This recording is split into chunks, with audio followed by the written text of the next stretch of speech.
Food for thought. This is the time where everyone can have a platform, everyone can hold a microphone, anyone can be an influencer.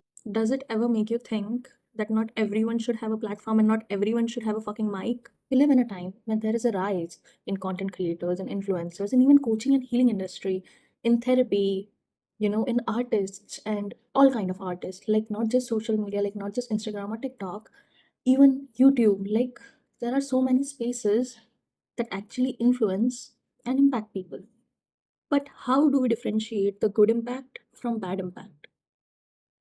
We talk a lot about law of duality and law of polarity, which basically means everything in this universe exists in two opposites, the feminine and the masculine, the good and the bad, the light and the darkness, the yin and the yang. Basically, everything exists together. So, there can be nothing in this universe that is 100% good or 100% bad.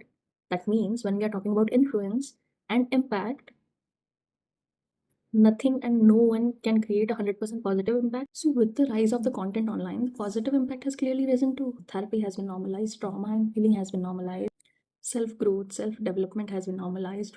Most of the celebrities and successful people and billionaires have personal mentors and coaches and astrologers and healers. With the rise in influencers, the gap between being a celebrity and being an average normal person has been reduced so much because so much has been normalized. We have learned day to day life of how we used to be all self conscious that we don't look like that or we don't act like that or we don't have a life figured out like that. All of this influencing has created such a good impact. When influencers, they post glamorous pictures, but they also post their without makeup, without filter pictures. And now we know, right, that social media we created and we present ourselves in a way, but that's not how everyone lives. And that's so critical. Like, that's the best positive impact if I could name it. So, there has been a positive impact with YouTube and with YouTube creators. Everything has been, the reach has increased so much that an average human sitting anywhere in even a remote small town can learn so many skills, right? So, undoubtedly, the positive impact has been really beautiful.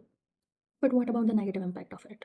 When this impact or influencing becomes extremist in behavior and starts to become a cult, when it starts to misguide people and mislead people, consciously, unconsciously, knowingly or unknowingly, but it is happening too, right? So, what about it? Like, we all collectively hate podcast pros, and we know that these people would have been better off without the smartphone and mic in their reach. They should have been better off left alone out of the social media content creation influence and impact so that they wouldn't be misguiding a whole young generation of boys. We all collectively hate extremists, be it political wings or even be it extremists or even be it any propaganda or any movement that is on its extreme. We all collectively hate it because we all see the negative side of and the negative impact of it on average normal people, on youngsters, on just teenagers, on people who are just coming into adulthood or early adults. These are the people who are learning to find themselves and their identity and the meaning of life. The coaching industry has just become a money making scheme.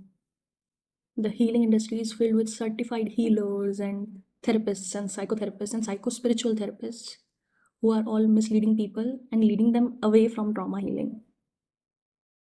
Spirituality has become a modern day coping mechanism, and we all can see it. All of this is true, and all of this exists at the same time, the good impact, the positive impact, with the negative impact.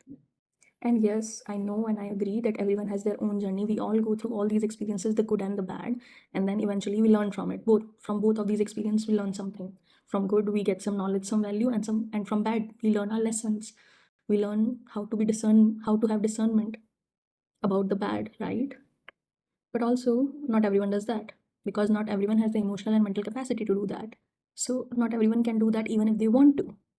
But all this also makes me wonder, is there a line we can draw that can help us separate and lessen the impact of negative?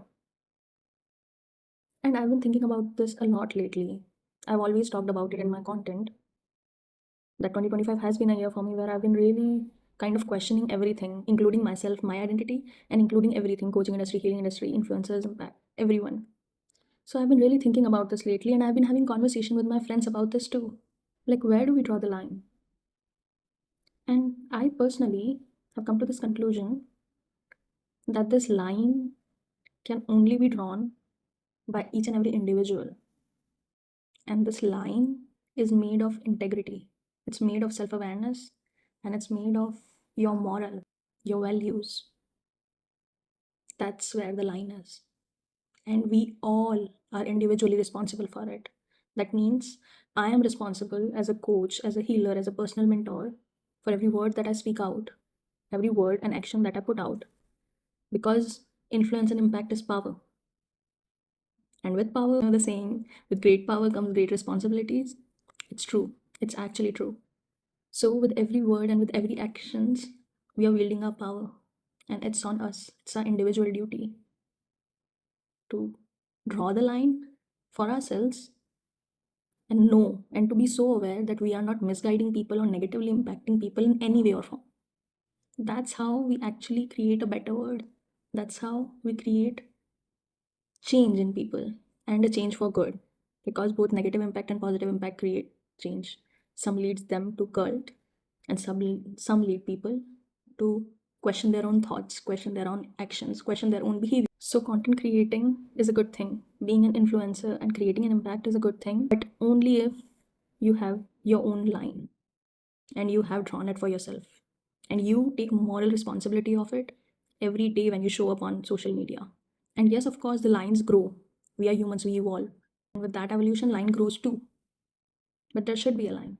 And I know this is the time where everyone is just motivating you and promoting content creation. But I'll literally say this: if you cannot find that line, if you think you are not that self aware person, if you cannot see both sides of a coin, and if you cannot see the impact of your word, your actions, you shouldn't be a content creator. You shouldn't be allowed to have an impact.